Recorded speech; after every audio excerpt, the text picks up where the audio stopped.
Aristóteles decía que es valor todo aquello que se desea.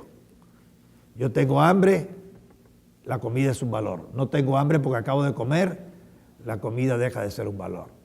Yo estoy preso, la libertad es un gran valor. Estoy libre, ni me doy cuenta del valor de la libertad. Estoy a punto de morir en un accidente, me doy cuenta de la importancia del valor de la vida. Soy muy joven y sano y tengo toda la vida por delante y no tengo ningún peligro que me aceche, ni me doy cuenta del valor que es la vida. Entonces, valor es lo que se desea, pero se desea porque uno no lo tiene o porque está a punto de perderlo. Entonces se desea retenerlo. Cuando lo tenemos no nos damos cuenta. Y por eso tantas veces decimos, nunca me di cuenta de lo que yo tenía hasta que lo perdí. Y entonces uno cae en la cuenta de lo que no tiene. Si no hay libertad o si no hay justicia, de pronto se ve la importancia del valor.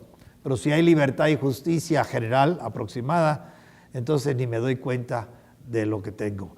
Las cosas valen porque se desean, no tanto que se desean porque valen.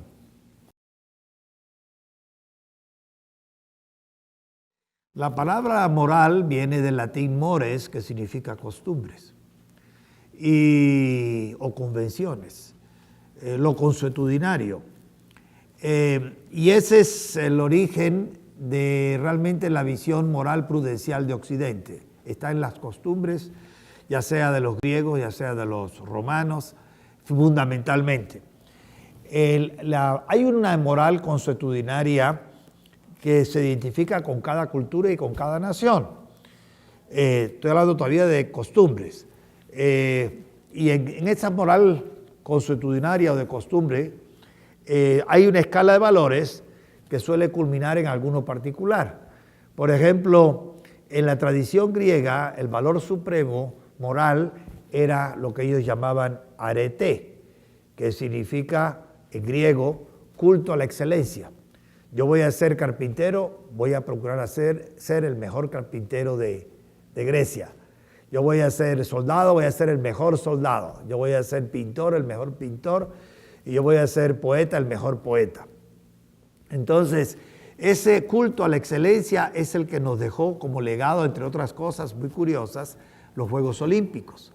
Los Juegos Olímpicos tratan de identificar quiénes son los mejores en el lanzamiento de la jabalina, en el lanzamiento del disco, en la carrera de obstáculos, en la carrera de 100 metros plano o lo que sea. Esa tradición griega del culto a la excelencia, que era una obligación moral para los griegos, moral para con su ciudad, obligación moral para con su polis, para con su estado y para con sus dioses, ese culto a la excelencia todavía pervive en el mundo occidental, entre otras manifestaciones, a través de los Juegos Olímpicos.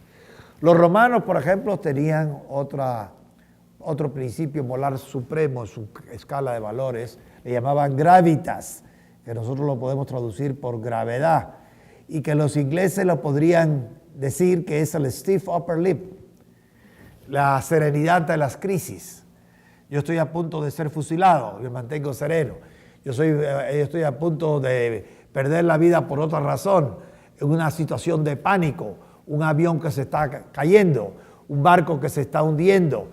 El hombre o la mujer debe procurar ser grave, o sea, dominar su pánico, sus miedos, porque eso no es de hombre o de mujer adulto. El buen ciudadano es el hombre o la mujer que sabe mantener la serenidad ante las crisis. Y de eso hay miles de ejemplos en la historia. Entonces, en ese sentido, la tradicional moral de los romanos giraba mucho en torno al honor que deriva de saberse mantenerse digno frente a las crisis. Y por eso, por ejemplo, de un senador romano no se esperaba jamás que corriera ante un peligro, ya fuera en la batalla, ya fuera un incendio en la ciudad. Por cierto, los germanos también tenían su moral tradicional, los pueblos germánicos, que son los que hicieron la Europa occidental, los francos que hicieron Francia, o los visigodos que hicieron España, o los sajones que hicieron Alemania, o los anglos que hicieron Inglaterra. Todos esos pueblos, los ostrogodos que que hicieron la moderna Italia. Todos esos son pueblos germánicos. Pues todos tienen en común el culto muy especial a lo que ellos llaman en alemán Treue, que significa fidelidad o lealtad al jefe.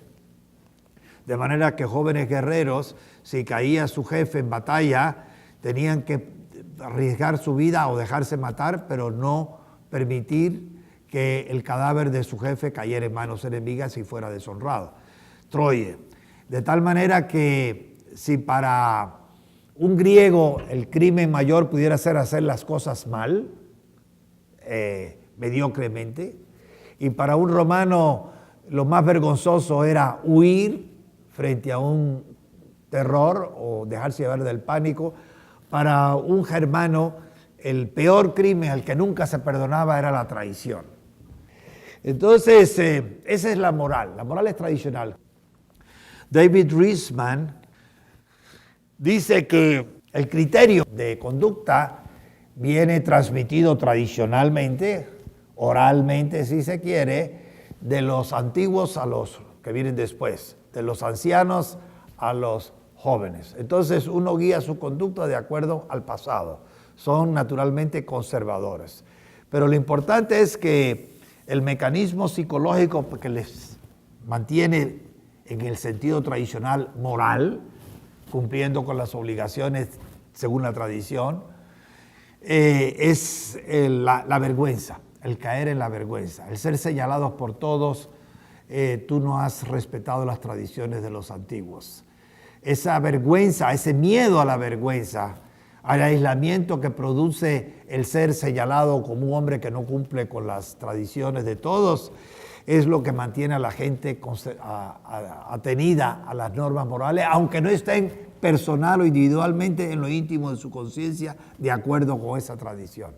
Eso predomina en el Oriente, en Japón, en China, donde el sentido de la tradición y de la vergüenza es más importante que cualquier otra cosa. Vamos a hablar de la ética, porque David Riesman tiene algo que hacer. La ética viene del griego, la moral viene de mores en latín, costumbres. La ética viene del griego, ethos, y ethos ¿qué significa? Carácter. ¿Y qué es carácter? Bueno, se puede definir de muchas maneras, pero yo diría, para lo que nos interesa aquí en esta charla, carácter es el hábito de hacer decisiones difíciles. Por ejemplo, ¿tenemos o no el hijo? ¿Abortamos o no? ¿Cambio de empleo o no? ¿Me voy del país o no? ¿Denuncio un hecho que yo creo reprobable y que me puede traer muy malas consecuencias o no lo denuncio? ¿Me hago la operación donde me dicen que tengo el 50% de posibilidades de quedarme ciego o no? En fin, emigro o no, o defiendo a una persona atacada por malhechores al riesgo de mi propia vida o no, me dejo hundir con el barco en el naufragio para que se salven personas más débiles o no. Decisiones difíciles. Continuamente estamos enfrentando decisiones más o menos difíciles. La persona de carácter toma decisiones donde el hombre débil o la mujer débil rehúye tomarlas, escapa de las decisiones difíciles. Eso es el carácter que los griegos llamaban con el término ethos. Ahora, la ética tiene ciertas diferencias con la tradición moral, porque la ética es eminentemente individual. El hombre individual se enfrenta a decisiones difíciles, no la colectividad. El individuo es el que tiene que tomar decisiones difíciles.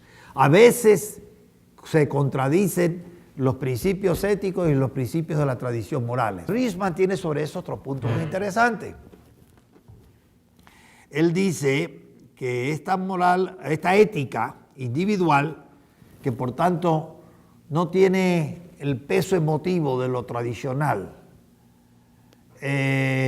no tiene como componente la vergüenza, porque el hombre ético, cuando todo el mundo lo señala con el dedo y le acusa, si él cree que hizo el bien, está tranquilo. y viceversa. Entonces la vergüenza no juega un papel en la ética. Lo que juega un papel grande en la ética es el sentido de culpa, según David Riesman. El sentido de culpa es cuando yo traiciono principios con los cuales me identifico, que he hecho míos y que aprendí de la niñez y que son pocos. Qué sé yo, un libro prestado se devuelve, o no hay almuerzo gratis, entonces todo lo que yo tenga tiene que ser producto de mi trabajo, o cualquier otra cosa. Y yo traiciono uno de esos pocos principios que han guiado mi vida. Me siento muy mal, siento culpa. Al fin y al cabo, todo el mundo ha pasado a un mayor o menor grado por eso, si no, no entenderíamos lo que es culpa. Si yo le he contestado mal a una persona que me quiere, digamos a mis padres, y le doy una mala respuesta, después me siento de la patada, como dicen en Guatemala. Igual cuando tú hieres a una persona que tú quieres, te sientes sumamente mal, y por eso existe la petición de excusas, o en inglés hay una palabrita muy clara para eso, apologies, porque es la forma de neutralizar el sentido de culpa, que es lo más doloroso que existe. El sentido de culpa se da fundamentalmente dentro de la ética categórica. Tú tienes que hacer esto independientemente de las consecuencias. Y por eso la culpa en la tradición cristiana se identifica con el pecado. El pecado viene a ser culpa. ¿Por qué? Porque yo traiciono principios que yo creo que son verdaderos, que son correctos, que yo hago mío, que he internalizado. Y eso no se ve en los pueblos del Oriente que no son cristianos, pero se ve entre los judíos, se ve entre los cristianos, se ve entre los musulmanes. Recuerden que la tradición categórica es una que interioriza la moral, porque el criterio de si yo hago bien o mal no está afuera, no está en el aplauso, no está en la condena, que eso te lleva a la vergüenza, sino está en mi conciencia, y solo yo sé lo que pasa en mi conciencia y lo que yo quiero hacer. Entonces, Riesman llama a este tipo de hombre inner directed, orientado hacia adentro. Y según él, es el hombre, digamos, que hace una diferencia en la historia.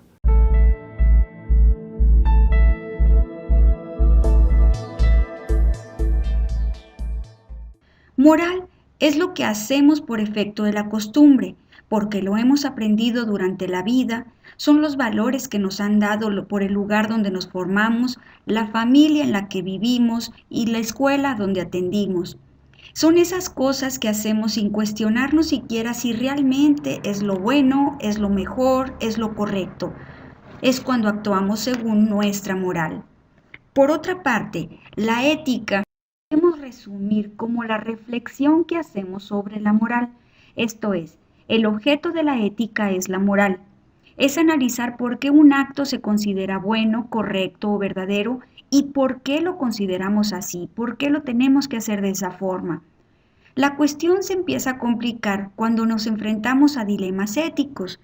Un dilema es cualquier situación que se presenta en la cual tenemos varias alternativas y nos es difícil saber cuál es la mejor opción. Puede ser que en ocasiones todas puedan parecer buenas o en otras ninguna te parezca adecuada, pero tienes que decidirte por alguna. Dilema ético. Cuando la dificultad para elegir radica en que cada opción se contrapone con un valor personal. Por ejemplo, estamos trabajando y la empresa tiene que decidir sobre despedir a un empleado por su bajo compromiso y responsabilidad. Sin embargo, esta persona a la que se tiene que despedir ha sido un gran amigo tuyo durante varios años. Si tú tienes que hacer este despido, te vas a encontrar en un dilema ético, ya que por una parte se contrapone la responsabilidad que tienes profesionalmente con la empresa, con la amistad que le debes personalmente a tu amigo. En ese momento, las dos opciones entran en conflicto y eso se presenta tu dilema ético. Para poder tomar decisiones cuando se presentan este tipo de dilemas, es importante conocer algunos principios éticos para aplicarlos al ejercer tu profesión.